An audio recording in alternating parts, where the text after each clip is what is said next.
Welcome everyone to today's stream. I hope you're hyped for this one because, like always, we have gathered the most interesting projects and releases over the last couple of days. Yeah, with me is Emmanuel. Maybe you know him by now if you are a follower of this stream. Hey everyone. Yes, so let's jump right into this.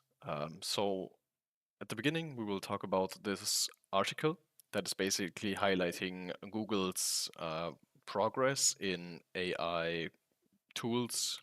Basically, they're combining generative AI and their Google Workspace, and they are calling this product Do It AI. And this is pretty cool. So it is now available for Gmail, Docs, and more for $30 a month. So that's interesting.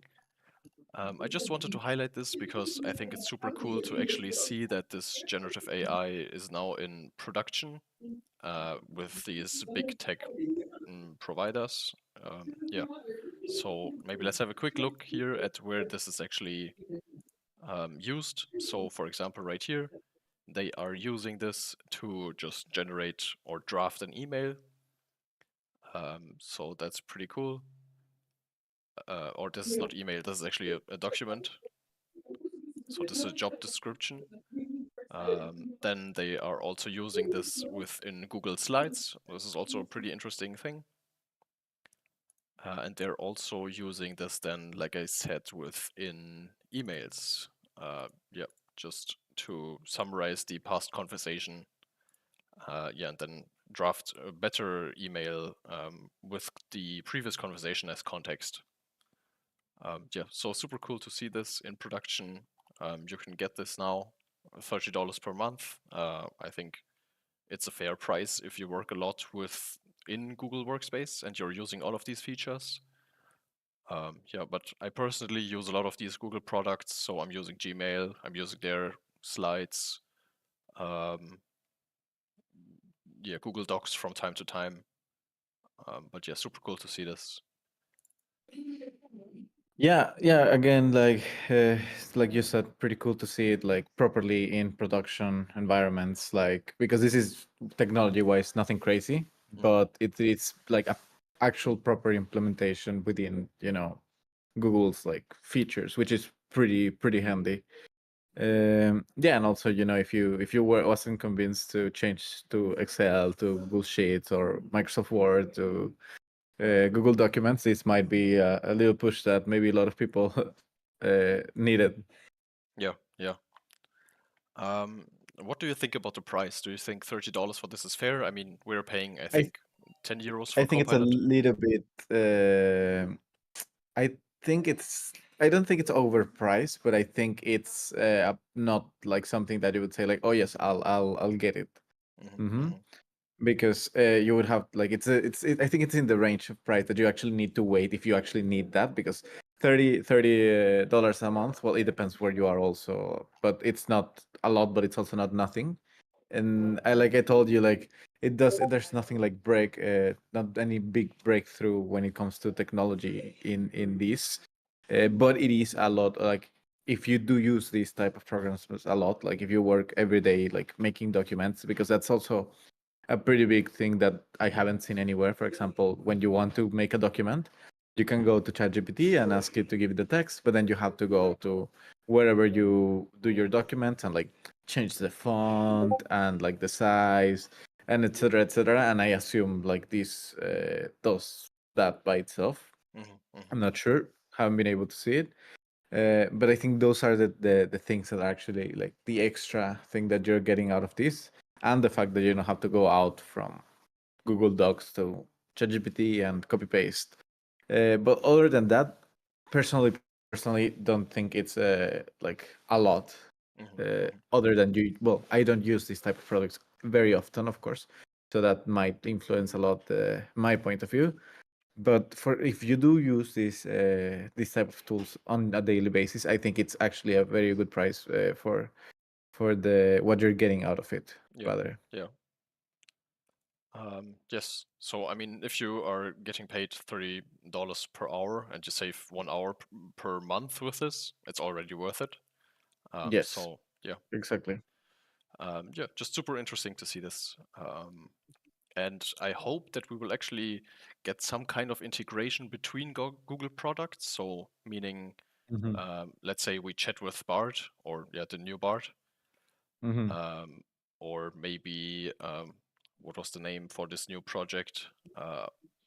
They have this new bigger generative AI project coming. So basically, if we have everything in one place, so we basically have a ChatGPT with plugins, but these plugins are then all these Google products. So we Yeah, can create entire slides or Google Docs within this one chat. Yeah, that would be pretty cool. yeah, yeah. That would be pretty cool indeed. Okay, yeah, so let's jump over to the next one. So now we're going into these repository projects. So this is Textbase. And like it's already stating right here, Textbase is a framework for building chatbots using natural language processing and machine learning. So this is pretty cool if you don't want to invest a lot of time on your own into this. So this video right here shows this really good. So you enter a little bit of stuff and you get a deployed chat application, basically. So you will see this in a second. So you get this link that is hosted on Vercel. So it's even online and up there in the internet. And then you get this okay looking chat window. Hmm. Um, and the only thing that you have to do on the back end is to implement this on message function. So I have opened this example from their documentation right here. So yeah, you define these basic things. So your OpenAI API key, a system prompt, and the only thing that you now have to do in order to have the bot respond to your messages is to implement this on message function. And this takes then the message history and the state. I'm not sure what the state is about, but you can see that you basically then just return the response in a specific way, and in the middle you can do whatever is needed for your bot to do. So yeah, if you just want to have a chatbot with for your application, for anything basically, in a really fast and easy way, this would be the way to go. Yeah, just super easy to see this, and yeah, I think there is more coming on this project in the future too. Yeah, yeah, it's pretty interesting to see how like every time there's something that's just easier to work with. Uh-huh. Because first you have things like LangChain that, oh wow, it made it so much easier to interact with Hmm. language models. And then things like I don't know, the agents from Hugging Face, which were like I think even more like straightforward to deal with. And then you have things like this that you just literally have to, you don't even have to worry about any type of like hosting, deployment. You barely have to worry about coding Hmm. Hmm. because you're just basically coding. Yeah, you pretty much could take that, and that's like already a working uh, piece of technology, let's say. But I wonder, like, how much can you do with this? Because like there's chatbots like everywhere right now. Hmm. Hmm. So yeah, like what's the best? What's the most you can get out of this? Also, things if like can I actually like, for example, um, use my own like domain to host this type of chatbots or things like that. Yeah, so Le- yeah. Mhm. From what I saw about this question is that it actually deploys to Vercel, and Mhm. from there you could then change out the domain. Um, but a limitation where I would be worried if I'm using this is actually just somehow protecting this answer endpoint or whatever this is, Mhm. because I can imagine that people basically just write a lot on this website, or they just spam the endpoint, and you don't have any way to limit these requests, and this will get very expensive over time. Yeah, yeah, that's true. Well, I mean, I guess this is like an alternative for somebody who either don't have a lot of experience and need to put Hmm. something like this, or yeah, these type of situations. And because if you want something that you can actually make sure you're gonna have like those type of safeties or a bigger like range of customization, then you go for a properly implemented uh, chatbot, like maybe it's a bit more complicated, but then you don't have these type of concerns that you just mentioned. Yeah. But like I insist, like it's pretty interesting to see like how easy is this going to get at some point. Hmm. Every time we see something, it's just even easier to like put together. Yeah. So yeah, I find that pretty interesting and pretty cool, honestly. Yeah. The only thing that's missing to make this even more easy is actually just drag and drop your data into this, like your company, whatever company data, and then have the chatbot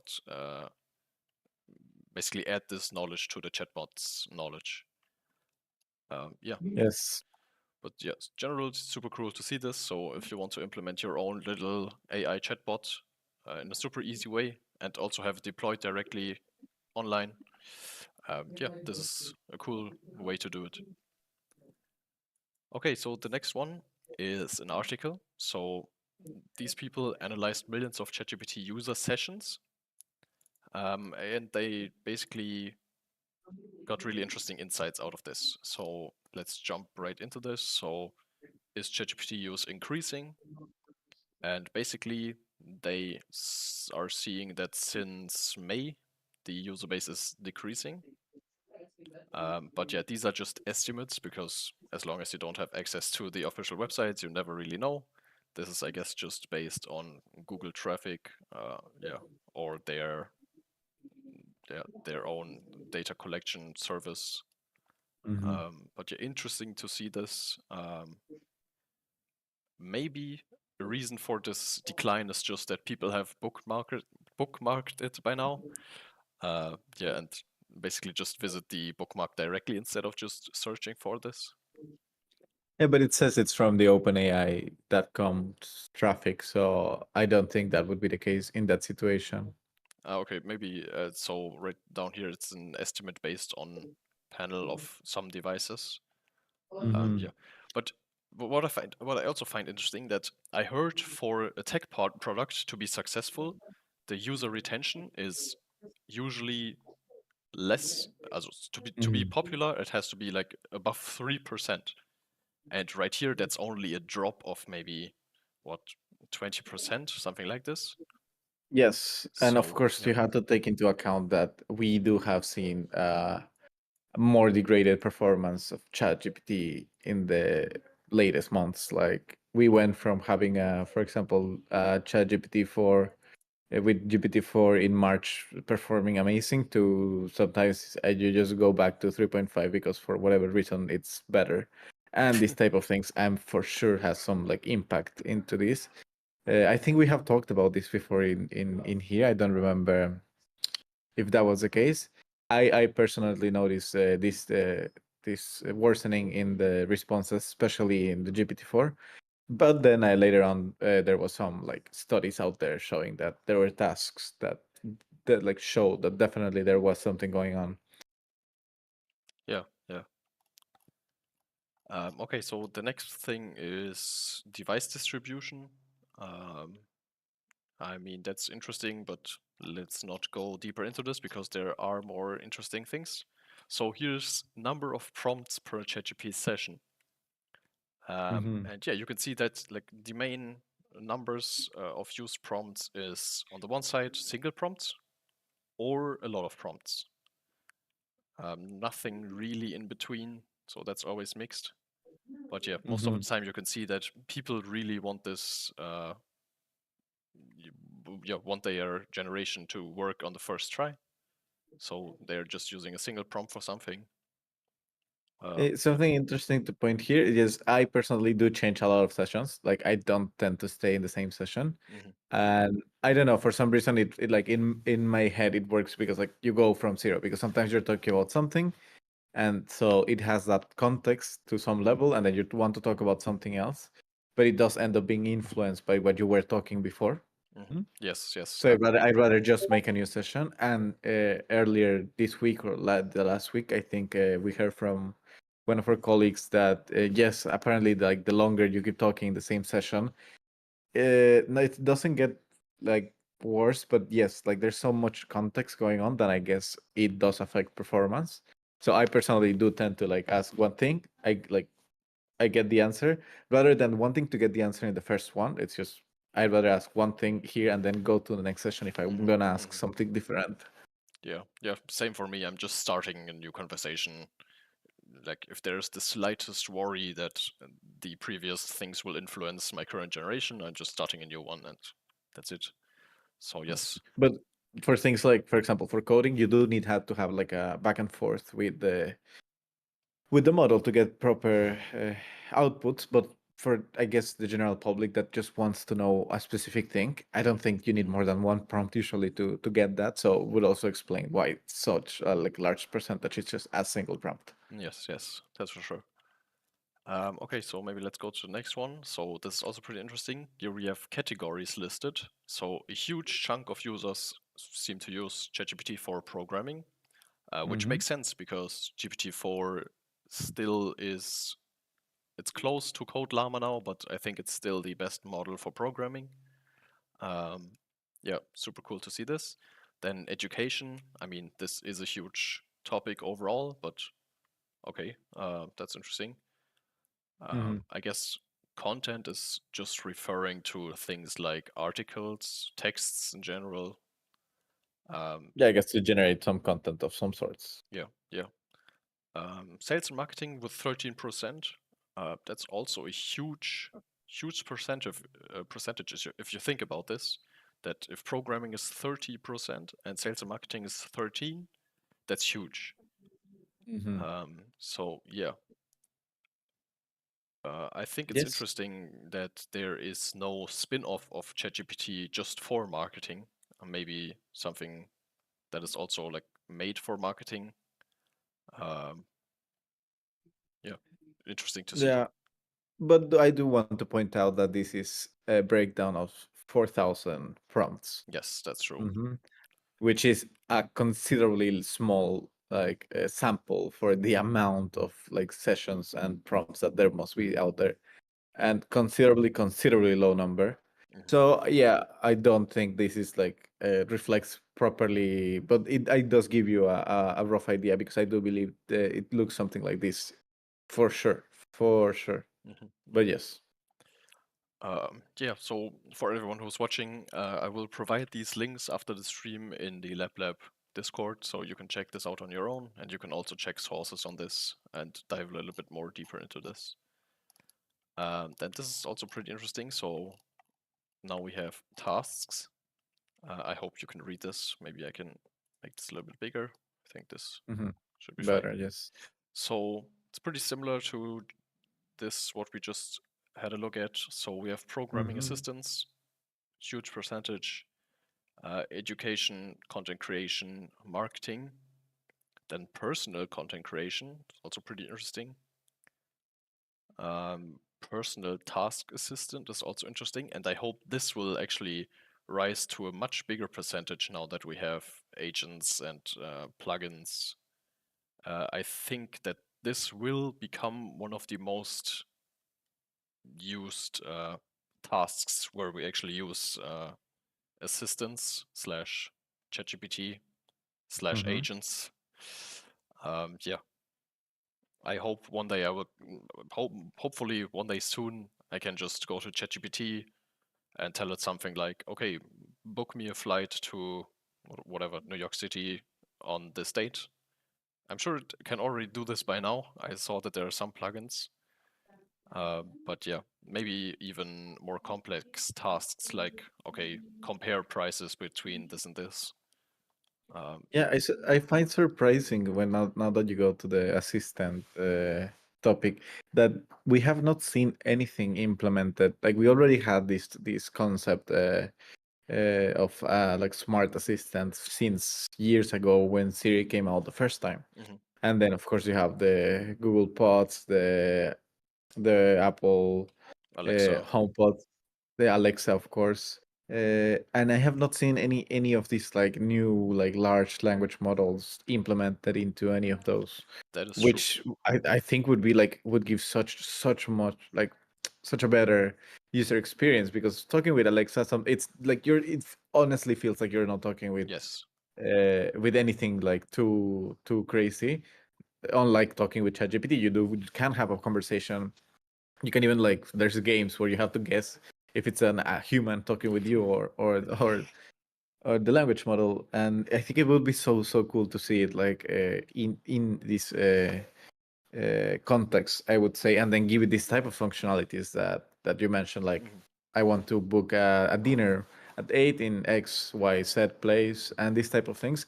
I think that's a really good I don't know idea, but also talking just from hype, would say. I don't know like deeper implications that it could have, if it could be like too expensive of an operation not to be worth, because I don't think nobody has thought of this, Yeah, you yeah, know. for sure. Like it does feel like the obvious thing to point towards, but I guess there's a reason that why we haven't gone there yet. Yeah, I mean, most of these companies are pretty huge and pretty slow, so that might be one factor.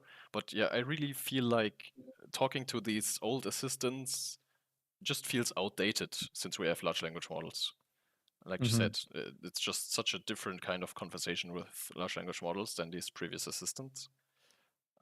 Yeah, and the interesting thing about this is actually that they can update these assistants over the air, because I guess they are just microphones that are now. So sorry for this, everyone who's watching. What I wanted to say is, yeah, they can basically update this over the air. Okay. Yes, that's the last thing you said over there, or that I heard. Okay. Yeah. Basically, they can update this over the air, and yeah, we will have new kinds of interactions with these Hmm. assistants, hopefully very soon. And yeah, hopefully, I mean, it's a really good question where these kinds of implementations are, because yeah, these are huge companies. They have the budget, I think. Yeah, and we have not seen this on any device, not on Google Assistant, not on Siri, not on Alexa. So yeah. Nor we have seen somebody trying to like a new small business like trying to go for this idea, you know. Mhm. Because of course, like we're talking about big companies, and you're right, they can be slow to release this type of things. But I also would have expected somebody to come up with some sort of because these devices aren't like, again, anything like too crazy when it comes to technology. um, so something with this type of yeah, like maybe not exactly this that we're discussing, but leaning that way. I haven't seen anything. Mhm. Again, it might be that I just haven't seen it. Like it, maybe it was out there, maybe it didn't work, or maybe there's just a reason that we're not taking into account right now. But yeah. Yeah, yeah. I mean, I've seen some hack projects where they basically put some new OS on these assistants. Yeah, or basically just a Python script that is recording your voice and then using the API to do something. Hmm. But yeah, I'm very excited to see this in the future. Okay, so right here, the next statistic is most common words used in ChatGPT prompts. So most of the time it's right. Then we have Hmm. create, which is also interesting because ChatGPT can only create text. So that's a bit misleading. Maybe with the plugins update, there are some more capabilities. Yeah. Then I think list is also pretty interesting because listing without web browsing access is not super useful in my opinion, just with older things. So interesting to see this at the top. Fun, also pretty interesting to see this at the fourth place. Uh, Yes, actually, very crazy. Explain, okay, so this makes sense. I think you would expect the explain to be larger than yes, fun. yes, for sure. Especially this explain it like I'm five things Mhm. uh, are always a good thing. And then I'm not sure with what this refers to. Date. Maybe something like, when did X event happen, Okay, something like that. okay, yeah. I mean, yeah, makes sense. But 11% is a lot. um, English, I guess this is some translation things. Probably. Also pretty interesting to see. Then, okay, design. Now it's getting interesting because ChatGPT can't really design anything, at least not Well, visually.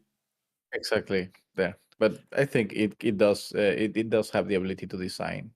But yeah, like you said, not visually. Maybe design I don't know, schema for my database or Yes, something like that. that's true. Or yeah, design a game, whatever. Mm-hmm. Then having video at 6.1% is also pretty interesting. Maybe Yeah, that's that also is. related to plugins, but yeah, who knows? You can see a lot. Yeah. Research at 5.3%. I think I would also have expected this to be up somewhere. No, because it can't research actually. That's the only thing. Well, not the only thing. It can't do a lot of things, but so far that's the only thing it can't do that we have mentioned because it does not have. It had the ability for a while to research. When we had this web browsing, but other than that, it doesn't really like. It can't research. Yeah, that's true. It can tell you what it knows, but it can't research, which implies looking up something you don't actually have. So Yeah, and then we have things like Python next with yeah. 4%. Uh, I also expected this to be much higher, but yeah, here we are. Yeah, and then maybe something interesting to highlight is this random. I guess people are just saying things like, okay, give me 10 random words, something like that.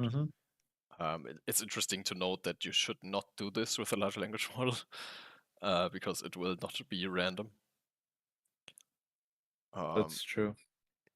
Yeah, then Instagram, that's also interesting, but I guess people are just using this for their Instagram posts. Yeah, give me hashtags. Give me Yeah. yeah. Yeah, okay.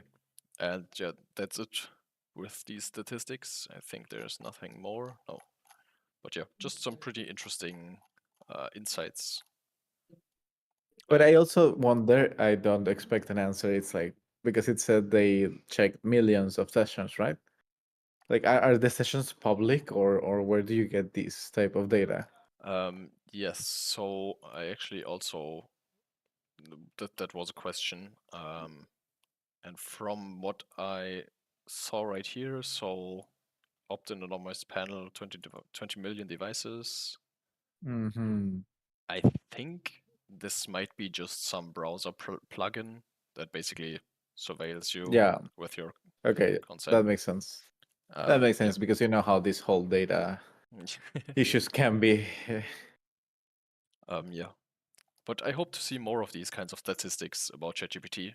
I'm a little bit sad that OpenAI has not made anything huge public. Mhm.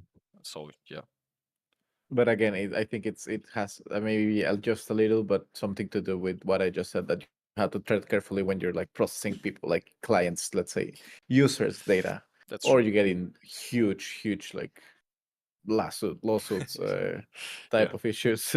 yeah. So yeah, Especially after they stated that they don't use these data things for exactly. training and yeah. Hmm. Okay, so let's jump over to the next one. So right here, this is Battery ML, and this is an open source tool for machine learning on battery degradation. I don't want to go into details on this, but I think it's pretty interesting to see that we now have some machine learning models to actually measure battery degrading over time. So yes, if you want to jump deeper into this and if you're interested in this, you can find the link on the LabLab Discord. Okay, so let's Yeah. jump to LengthViews. And Hmm. by now, a lot of people probably have heard of LangChain and LangSmith, which is also this observability platform for LangChain applications.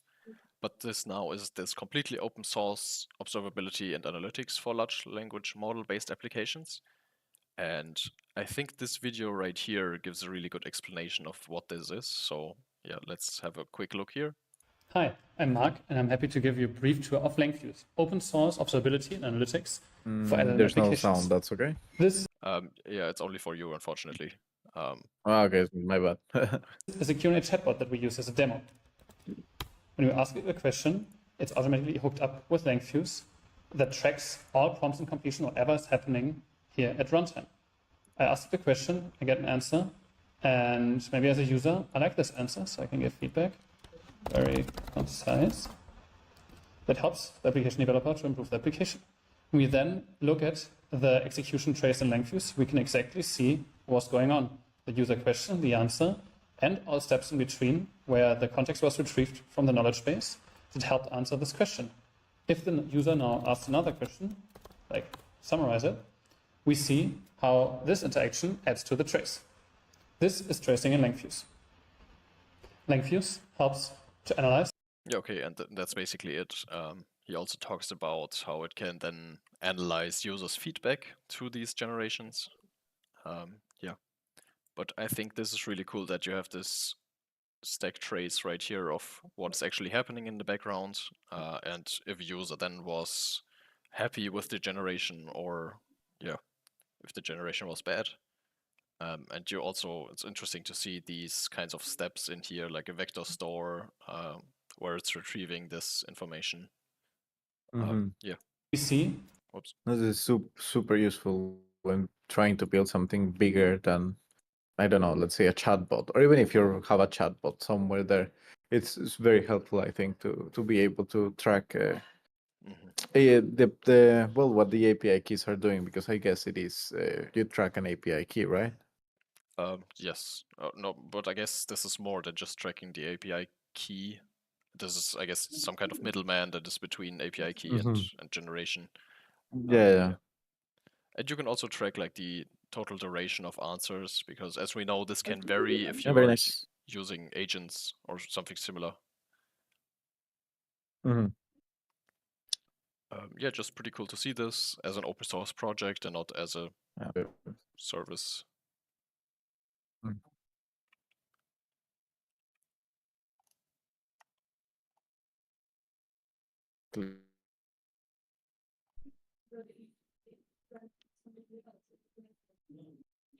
Okay, I think we're back. Yeah, just super cool to see this in general. And let's hop over to the last topic, which is this chat UI.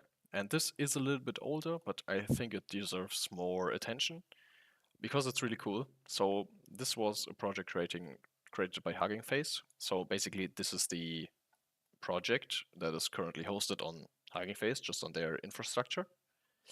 And what you can do is actually you can choose between different open source models. So we have the 7 billion parameter Llama model, Llama 2 model. We have Code Llama in here, and this Open Assistant model. Yeah, and we also have this one plugin, I guess we can call it, for web search. And yeah, now we can just generate anything we want. And basically, this repository or this project makes it super easy for you to deploy this on your own. So basically, you have this no setup deploy, where you just click here, and then you create this new space. You can give it a name, and then this is really just a super easy to use template. So you use Docker with this chat UI template. You select your GPUs for the model. You can host an open source free tier database and just add your MongoDB URL. You can customize it a little bit with things like color. You can customize these model parameters. Also pretty cool to see. And then you can also make this private. And this app has built-in user management. So you can basically give out logins to different users. Yeah, and then use this within your own organization or whatever you like. Yeah, and in the end, you will have an application that looks exactly like this. Yeah, and I guess this is just an open source alternative solution to ChatGPT. Yeah. Again, it's well, you said actually this has been out there for a little bit longer, but it is really nice to see these type of projects that just makes it so much easier to get there. Something similar to what we saw at the beginning, I guess, but for open source models hosted in Hugging Face, I suppose. Yes. Yeah, I guess not even Hugging Face, but these will get deployed to AWS, but from Hugging Face. So yeah, your data is private. So yeah, that's cool to see. Yeah, it's also super cool what you said about the user management. Yeah, maybe I will try to set this up for our own company here and see if this is actually useful. I mean, we know from experience that these open source models usually are not as good as ChatGPT in terms of benchmarks, Course. but yeah, still, this is pretty cool to see what is possible on the open source side of things. I agree with that. Yeah, all right. And that's already it for today. So yeah, thank you to everyone who's watching. If you're interested in these kinds of technologies, make sure to check out our upcoming events on LabLab. You can find it on lablab.ai. For example, we have the Seamless M4T hackathon coming up, where we have a lot of like multimodal translation models coming directly from Facebook. It's really state-of-the-art audio generation, audio translation, text-to-text, audio to text, audio to text, text to audio.